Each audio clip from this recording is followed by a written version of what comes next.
বৈঠকে ইন্ডিয়া লোকসভা ভোটের আগে আসন সমঝোতা নিয়ে আলোচনার সম্ভাবনা। সিদ্ধান্ত নেওয়া হতে পারে জোটের আহ্বায়কের নাম নিয়েও। আজ ভার্চুয়াল বৈঠক ইন্ডিয়া লোকসভা ভোটের আগে আসন সমঝোতা নিয়ে আলোচনার সম্ভাবনা। সিদ্ধান্ত নেওয়া হতে পারে জোটের আহ্বায়কের নাম নিয়েও। যদিও এ নিয়ে বৈঠকে তৃণমূলে থাকার সম্ভাবনা কম রয়েছে। আরো বিস্তারিত বলবে আমাদের সঙ্গে রয়েছেন আমাদের প্রতিনিধি আবির ঘোষাল। আবির,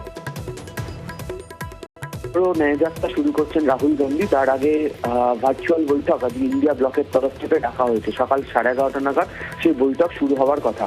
বৈঠকের আলোচ্য যে বিষয়গুলো রয়েছে তার মধ্যে অবশ্যই অন্যতম যে এই জোটের কনভেনার বা আহ্বায়ক কে হবেন, লোকসভায় বিজেপির বিরুদ্ধে কোন স্ট্র্যাটেজিতে এগোনো হবে, বিজেপিকে সরানোর জন্য কোন কোন এজেন্ডাগুলোকে নেওয়া হবে, কোন কোন শহরে সভা মিছিল এগুলো করা হবে এবং সেটা কবে থেকে শুরু করা হবে, এবং হচ্ছে অবশ্যই যেটা মূল আলোচনার বিষয় সেটা হচ্ছে আসন সমঝোতার বিষয় কতদূর এগোবে। 19 ডিসেম্বর লাস্ট যে বৈঠক হয়েছিল দিল্লিতে, সেখানে কংগ্রেসের কে সমস্ত রাজনৈতিক দলের তরফ থেকে পরিষ্কার করে বলা হয়েছিল আসন সমঝোতা নিয়ে দ্রুত সিদ্ধান্ত তাদের তরফ থেকে জানানো হোক।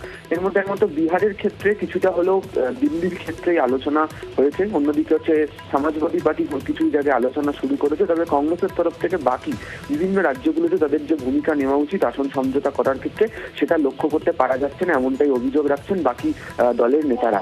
এই পরিস্থিতিতে দাঁড়িয়ে আজকে এই বৈঠক হবে। সূত্রের খবর কনভেনার হিসাবে নীতিশ কুমারের নাম উঠে এসছে। তবে আজকে ভার্চুয়াল বৈঠকে তৃণমূল কংগ্রেসের কেউ থাকছে না বলে এখনো পর্যন্ত খবর। তার কারণ তৃণমূল সূত্রে বলা হচ্ছে যে এই বৈঠকের বিষয়ে আগে তাদের সঙ্গে তো আলোচনা করাই হয়নি।